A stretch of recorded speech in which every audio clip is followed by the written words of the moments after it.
So you're wearing the jacket. It's Millennium Falcon. Yeah, you're a real Han Solo. Change the surname. Yeah, Jimmy O from JOBLO.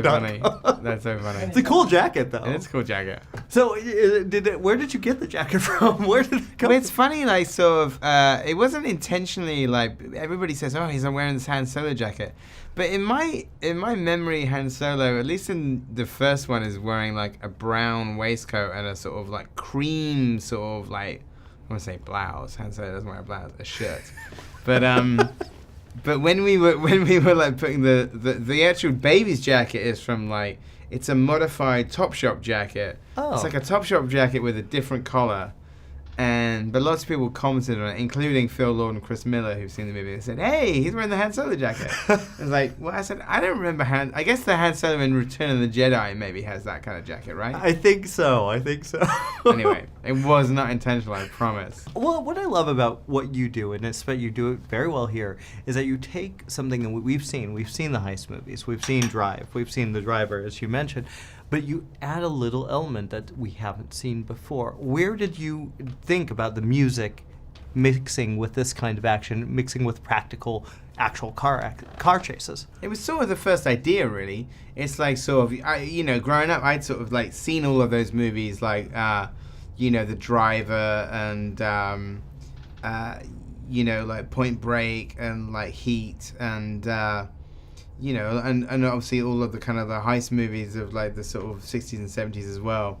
And I just wanted to find a different way of doing it. But at the same time, it was like the idea of like music sort of driving the entire movie. So you have a main character, Baby, who is uses music to escape and also uses it as an escape. So like the idea of like somebody like motivating himself with music is, I think, a thing that a lot of people do that. And if you put it in a really high pressure job, I thought it could be really interesting. So it was a number of things that came together as like sort of like a love of like heist and car chase movies, like, but really powered by the music. Well, it's also your knowledge and your film history is so, you know a lot about this stuff. When collecting these images and ideas, what were some of the favorites that you really, this is the kind of mood I want to go for, and this is the kind of feel I want? I guess it's that thing where, I wouldn't say it's necessarily any specific, images. It's more actually sort of the kind of movies where sort of action explodes in locations you recognize. So I like that in something like, The Driver is an interesting one because it's very specifically downtown LA and it uses those locations brilliantly. But then there's some sort of like things like Reservoir Dogs or Point Break where the fact that the action is like busting into like quite normal locations like back gardens or back alleys or just down a normal street, I find that stuff sort of more exciting in a way. So it's the same thing in terms of like in Baby Driver is that we wanted the car chases to sort of erupt in the daytime in the middle of the city, because that's kind of where you'd least expect them to be happening.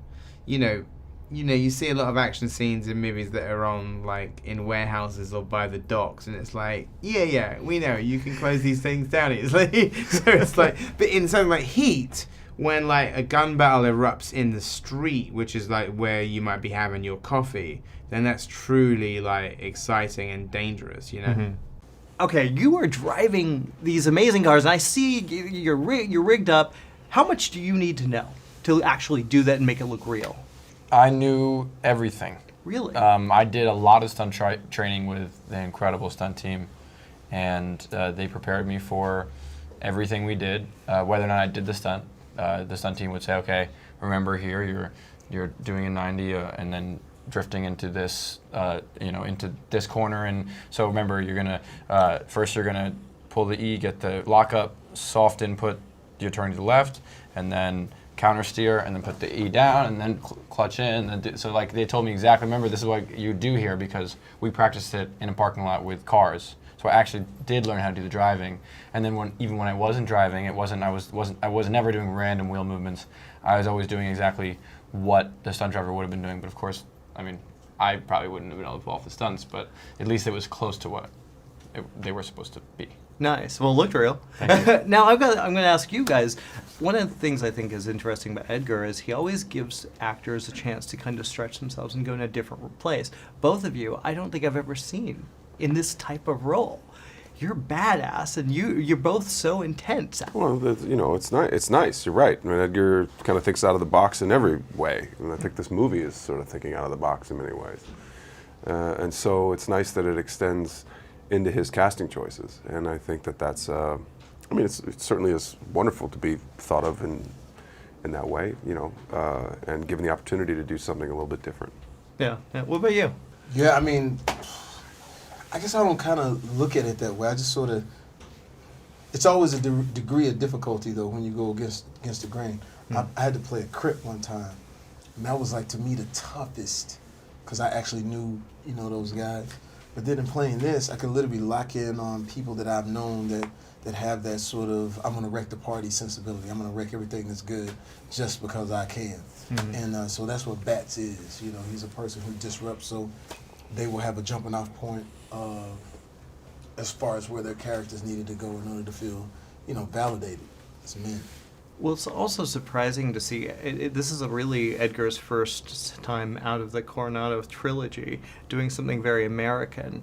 What was it like shooting in Atlanta and kind of finding that different vibe, at least for his films? Well, I mean, I think you probably make the case that Scott Pilgrim is fairly American, but I think it's, you know, Edgar lives in a lot of different genres, and I think you've seen his sort of like zombie movie, his cop movie, his kind of buddy movie, and this is very much a heist movie. And as he does with his films, he put a very specific stamp on it.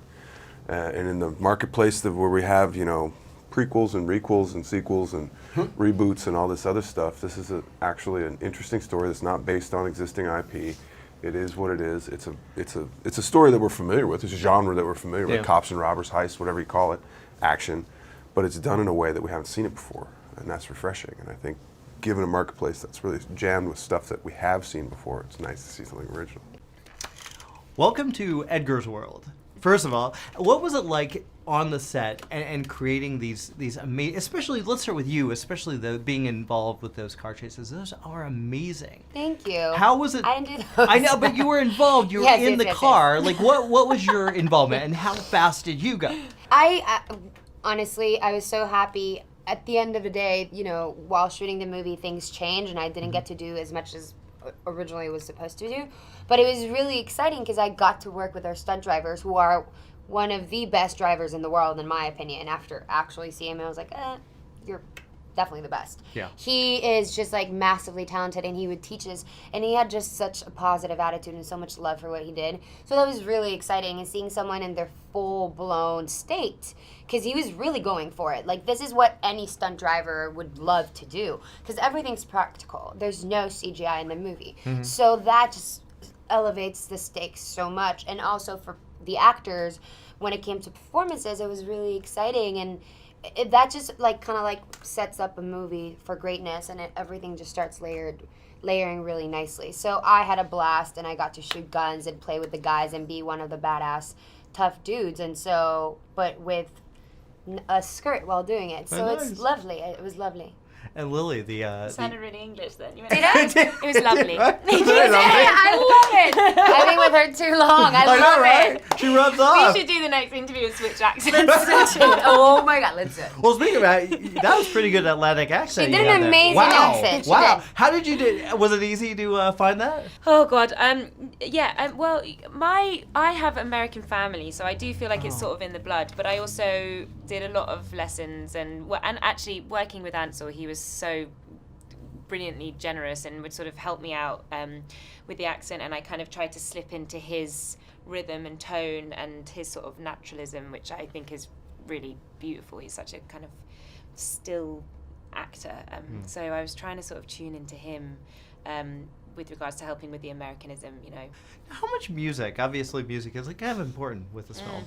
How much of it was on set when you were actually filming? It was a lot. A lot. Yeah, Jamie would walk in with his boombox and play music whenever we weren't on when set. we weren't rolling. Yeah. Nice. So it was really fun because, you know, whenever you're shooting these movies, you have long nights and Especially it can get... we had night shoots, Yeah, man, like where you massive. go all through to also, like like 7 in in the the morning. side of random, And it was like... cold. It was cold. But he kept it really happy and he would go to, like, sorry, babes, to play crazy music at 5 in the morning and just kept the vibe going, laughing. And there was a lot of exchange of, like, musical culture on set, right? Yeah, because, you know, even in the scenes, especially I found with Ansel and I, we always had earbuds in playing the tunes, playing the like soundtrack so you could be in time. And I was with Ansel, who writes their music. He's a singer, he's a DJ, so he'd always be playing me like his new tunes. And by the end, I was like, we're singing along very exclusively. You know, no one else had. VIP I was there like experience. singing the line.